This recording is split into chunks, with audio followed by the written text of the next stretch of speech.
Microsoft எக்ஸலில் இப்போ எனக்கு வந்து இந்த இடத்துல டைம் வந்து என்ட்ரி பண்ணணும், அதாவது டைம் டேட்டை என்ட்ரி பண்ணணும். அப்போ இந்த இடத்துல கர்சரை வச்சுக்கிட்டு ஈக்குவல் டு நவ்வுன்னு சொல்லி கொடுத்தீங்கன்னா போதும். இந்த மாதிரி equal to now open bracket close bracket கொடுத்து ஜஸ்ட் என்ட்ரு கொடுத்தீங்கன்னா உங்களுக்கு என்ன வந்துடும், டேட்டும் டைமும் சேர்ந்து வந்துடும்.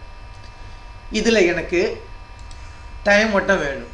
டைம் எப்படி வேணும், ஹவர்ஸ் வேணும், மினிட்ஸ் வேணும், அதே மாதிரி செகண்ட்ஸும் வேணும், அதே மாதிரி ஏஎம்மா பிஎம்மானு வேணும். அப்போ அந்த மாதிரி ஃபார்மெட்டில் வேணும்னா இப்போ இந்த இடத்துல கர்சரை வச்சுக்கிட்டு ஈக்குவல் டு கொடுத்துருங்க. டெக்ஸ்ட்டுன்னு சொல்லி ஒரு ஃபங்க்ஷன் இருக்குது, கொடுத்துட வேண்டியது. கொடுத்துட்டு வேல்யூ கேட்குது, இந்த வேல்யூ கிளிக் பண்ணிங்க, ஒரு கமா ஒன்று கொடுத்துருங்க. அடுத்து ஃபார்மேட் கேட்குது, ஃபார்மேட்டு கொட்டேஷனுக்குள்ளே எப்படி வேணும் எனக்கு. இப்போ எனக்கு எக்ஸாம்பிளுக்கு வந்து அவர் வேணும், அவர் கொடுத்துருங்க கோலன். அது மாதிரி மினிட் வேணும், மினிட் கொடுத்துருங்க கோலன்.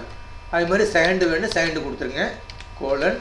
கொடுத்துட்டு ஒரு ஃபேஸ் விட்டுட்டு ஏஎம் ஸ்லாஷு பிஎம் சொல்லி கொடுத்துருங்க. கொடுத்துட்டு ப்ராக்கெட் கொட்டேஷனை க்ளோஸ் பண்ணிவிட்டு ப்ராக்கெட்டை க்ளோஸ் பண்ணிட்டு ஜஸ்ட் என்ட்ரு கொடுத்தீங்கன்னா போதும். உங்களுக்கு இந்த மாதிரி கரெக்டாக உங்களுக்கு வந்து இந்த ஃபார்மேட்டில் வந்துடும்.